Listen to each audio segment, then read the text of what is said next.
Hello guys, it's me, Miss Astacio. So for today's video guys, ito kami ni Jowa naliligo. Hindi po kasali ang bata. Hindi po kasi niya alam na nag-video ako, kaya po nandyan po siya. So ayun kaming dalawa ni Jowa guys. So huwag nyo na po pansinin kung bakit madilim. Kasi po, hapon na po yan.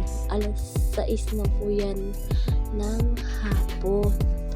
So, ayun guys, tamang ligo lang kami. Maalon pa nga kasi niyaya ko lang si Jowa na maligo ng dagat kasi kakagaling lang din niya ng isda. Kakauwi niya kaya sabi ko, ligo muna kami saglit. So, ayun guys, naligo kami. Story time na lang tayo guys.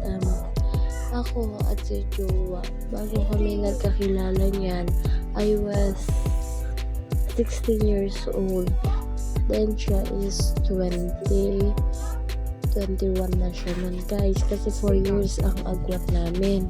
Then now I am turning 21 at siya naman kakatapos lang niya mag 25 noong March.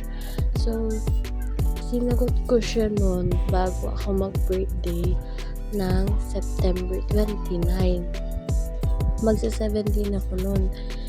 So pinapunta ko siya sa bahay namin kasi yun ang sabi ng father and mother ko na dapat pupuntahin ang manliligaw sa bahay.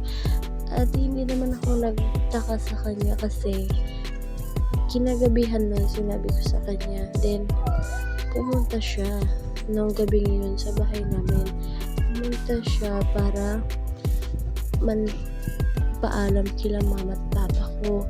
So, mga ilang linggo lang ang pinalipas ko, sinagot ko na din siya at naging kami na. Ayun lang guys, ang aking story muna for today's video.